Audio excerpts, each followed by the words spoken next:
வணக்கம் தோழி, நலமாக இருக்கீங்களா? இந்த பதிவில் நம்ம என்ன பார்க்க போகிறோம் அப்படின்னா, இந்த வருடத்தினுடைய முதல் சஷ்டி விரதம், ஜனவரி மாதத்தில் வரக்கூடிய சஷ்டி விரதம் எந்த நாளில் வருது?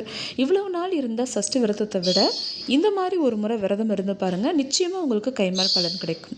இந்த வருடம் முடியறதுக்குள்ளார நிச்சயமாக அந்த முருகப்பெருமான் உங்களுக்கு குழந்தை பாக்கியத்தை கொடுத்தருள்வார் அப்படிங்கிறதுல எனக்கு அதிகமான நம்பிக்கை இருக்குது. நிச்சயமாக நீங்களும் நம்பிக்கையோடு இந்த விஷயங்களை ஃபாலோ பண்ணுங்கள். இந்த வருடத்தினுடைய முதல் சஷ்டி விரதம் நமக்கு எப்போ வருதுன்னு பார்த்தீங்கன்னா, ஜனவரி மாதம் 24ஆம் தேதி சனிக்கிழமை நமக்கு இந்த சஷ்டி விரதம் வருது. இந்த சஷ்டி விரதம் இருக்கிறவங்க நிறைய பேருக்கு தெரிஞ்சிருக்கும். தொடர்ச்சியாக சஷ்டி விரதம் இருக்கிறவங்க காலையிலே எழுந்து தலைக்கு குளிச்சுட்டு நம்ம உபவாசமாக இருக்க ஆரம்பிச்சிருவோம். இந்த சஷ்டி விரதம் இருக்கக்கூடிய நாட்களில் நிறைய தோழிகளுக்கு அக்கா தலை குளிக்கலாமா, கணவன் மனைவி இருக்கலாமா, ஏன்னா ஓவுலேஷன் டேவாக இருக்குது. அதே போல் நிறைய சந்தேகங்கள் இருக்கும், பகலில் தூங்கலாமா.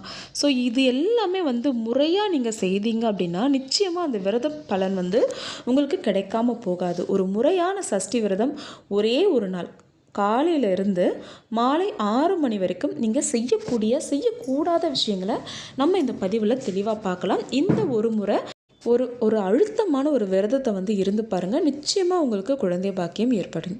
இந்த விரதம் இருக்கக்கூடியவங்க நிச்சயமாக காலை நேரத்திலே தான் எழுந்துக்கணும். சூரிய உதயத்திற்கு முன்னாடியே எழுந்து நீங்கள் உடலை சுத்தம் படுத்திட்டு உங்களுடைய பூஜை அறைக்கு போயிடணும். நீங்கள் சஷ்டி தினம் அன்னைக்கு உங்களுடைய பூஜை அறையை சுத்தம் செய்தல் கூடாது. முன்னாடி நாளே நம்ம பூஜை அறையை சுத்தம் செய்து வீடையும் நம்ம சுத்தம் செய்து வச்சிடணும்.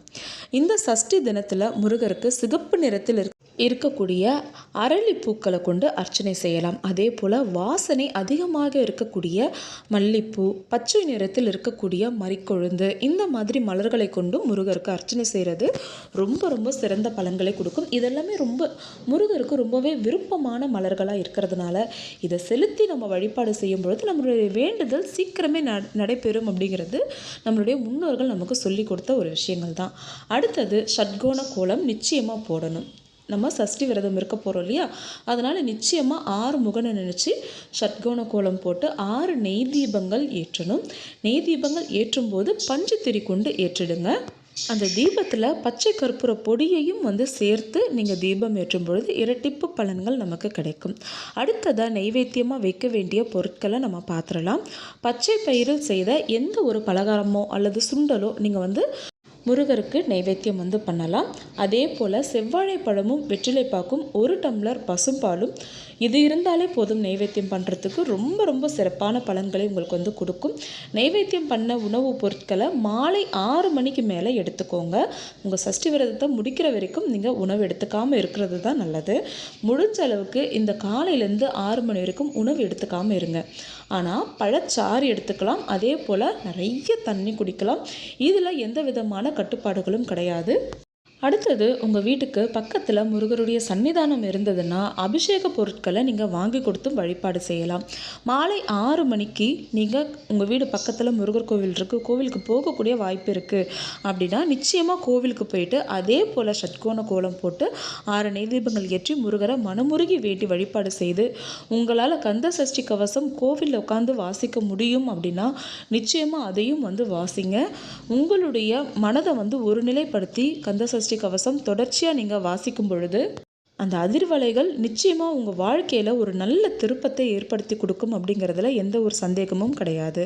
இல்லை கோவிலுக்கு போக முடியல அப்படின்னா வீட்டிலையே உங்களுடைய பூஜை அறையில் கந்த சஷ்டி கவசம் நீங்கள் பாராயணம் பண்ணலாம். இல்லை அதுக்கு டைம் இல்லை, ஒர்க்கிங் உமனாக இருக்கீங்க, இல்லை வேறு ஏதாச்சும் காரணங்களால் என்னால் அதெல்லாம் செய்ய முடியாது அப்படின்னக்கூடியவங்க காலையில் உங்கள் விரதத்தை தொடங்கிய அந்த ஒரு நொடி முதலே ஓம் சரவண பவ அப்படிங்கிற மந்திரத்தை நீங்கள் மனதிற்குள்ளே உச்சரிச்சுக்கிட்டே இருங்க. எழுத முடியும் அப்படின்னா நீங்கள் தாராளமாக எழுதலாம். எல்லா நோட்லேயுமே இந்த மாதிரியான மந்திரங்களை எழுதக்கூடாது. இதற்காகவே நீங்கள் ஒரு புதிய நோட்டு வாங்கி புதிய பென் வாங்கி அதை வேறு எதுக்குமே நம்ம பயன்படுத்தக்கூடாது. அந்த மாதிரி தான் நம்ம எப்போவுமே கடவுளுடைய மந்திரங்களை எழுதணும், பாராயணம் பண்ணணும். கண்டிப்பாக அன்னைக்கு உங்களுக்கு ஓவுலேஷன் டேவாக இருந்துச்சுன்னா கூட கணவன் மனைவி உறவு இருக்கிறத தவிர்த்துடுங்க. அடுத்த நாளைக்கு கூட நீங்கள் வந்து இருந்துக்கலாம். ஏன்னா நமக்கு ஓவுலேஷன் ஆகி 24 ஹவர்ஸ் வந்து கருமுட்டை நல்லா வலிமையோடு தான் இருக்கும். நிச்சயமாக நீங்கள் அந்த ஒரு நாளை தவிர்த்துக்கலாம். ஆனால் பகல் தூக்கம் இருக்கக்கூடாது. அந்த ஒரு நாள் நீங்கள் வந்து ரொம்ப கடுமையான விரதம் வந்து இருங்க. எதுக்குமே நீங்கள் வந்து எதையுமே சாக்ரிஃபைஸ் பண்ணாதீங்க. ரொம்ப கடுமையான விரதம் இருந்து மனப்பூர்வமாக முருகனை வேண்டி, நீ தான் எனக்கு குழந்தை பாக்கியத்தை கொடுத்தருணும் முருகா, கண்டிப்பாக எனக்கு எந்த ஒரு பிரச்சனையாக இருந்தாலும் சரியாகி உன்னுடைய பேரருளோட சீக்கிரமே நான் தாயாகணும் அப்படின்னு சொல்லிட்டு மனதிற்குள்ளே நல்லா மன்றாடி வேண்டிக்கோங்க. நிச்சயமாக உங்களுக்குள்ளே இருக்கக்கூடிய எந்த ஒரு பிரச்சனையாக இருந்தாலும் அதை அந்த கடவுள் சரி செய்து சீக்கிரமே உங்களுக்கு குழந்தை பாக்கியத்தை ஏற்படுத்தி கொடுப்பாரு. ஏன் நான் இதை இவ்வளோ அழுத்தமாக சொல்கிறேன் அப்படின்னு பார்த்தீங்கன்னா, நிறைய தோழிகள் நான் இதெல்லாம் ஃபாலோ பண்ண சிஸ்டர், எனக்கு ப்ரெக்னென்சி பாசிட்டிவ் ஆயிடுச்சு அப்படின்னு சொல்லக்கூடிய தோழிகளுடைய கமெண்ட் பார்க்கும்பொழுது கண்டிப்பாக இந்த மாதம் வரக்கூடிய சஷ்டி விரதத்தை நான் இருந்தேன் அப்படின்னு சொல்லியிருப்பாங்க. அதுவும் அந்த தோழிகள் சொல்லியிருக்கும் பொழுது நான் நிறைய பதிவில் வந்து விரதம் இருக்கக்கூடிய பதிவுகளில் சொல்லியிருப்பேன். உங்களால் முடியலன்னா விட்டுருங்க, நீங்கள் சுவாமியோட திருநாமத்தை மட்டும் நீங்கள் வந்து பாராயணம் பண்ணிக்கோங்கன்னு சொல்லியிருப்பேன். ஆனால் அந்த தோழிகள் வந்து எதையுமே வந்து மிஸ் பண்ணியிருக்க மாட்டாங்க. கண்டிப்பாக உண்ணா நோன்பு இருந்திருப்பாங்க. அதே போல் கணவன் மனைவி உறவு இல்லாமல் ரொம்பவே கண்ணியத்தோடு அந்த விரதத்தை வந்து ஃபாலோ பண்ணியிருந்தேன் அப்படின்னு சொல்லியிருப்பாங்க. கண்டிப்பாக இதுவரைக்கும் நீங்கள் அந்த மாதிரி ரொம்ப கடுமையான விரதம் இருந்ததில்லை அப்படின்னாலும் இந்த ஒரு சஷ்டி விரதம், அதாவது இந்த வருடத்தினுடைய முதல் சஷ்டி விரதமாக இருக்கக்கூடிய ஜனவரி மாத சஷ்டி விரதம், நீங்கள் வந்து கடுமையாக இந்த விரதத்தை வந்து ஒரு முறை இருந்து பாருங்கள். நிச்சயமாக இந்த வருடம் உங்களுக்கு ஒரு மகிழ்ச்சியான வருடமாக இருக்கிறதுக்கு கடவுளுடைய ஆசீர்வாதம் கண்டிப்பாக உங்களுக்கு வந்து கிடைக்கும். ஒரு கண்ணியமான சஷ்டி விரதம் ஆரம்பிக்கணும் அப்படின்னா காலையிலே எழுந்து தலைக்கு குளிச்சுட்டு உங்களுடைய பூஜை அறையில் ஷட்கோண கோலம் போட்டு 6 நெய்தீபங்கள் ஏற்றி, கண்டிப்பாக நான் ஃபஸ்ட்டே சொன்ன மாதிரி கந்த சஷ்டி கவசம், கந்தகுரு கவசம், ஏதாவது ஒரு பாடல் வரிகளை நீங்கள் வந்து பாராயணம் பண்ணலாம், அல்லது ஜபிக்கலாம், அல்லது எழுதலாம். அது முடிஞ்ச பிறகு உணவு எடுத்துக்காமல் தண்ணி மட்டும் எடுத்துக்கிட்டு இந்த விரதத்தை வந்து இருங்க. அதே போல் இளநீர் பழச்சாறு எடுக்கிறவங்க தாராளமாக எடுத்துக்கலாம்.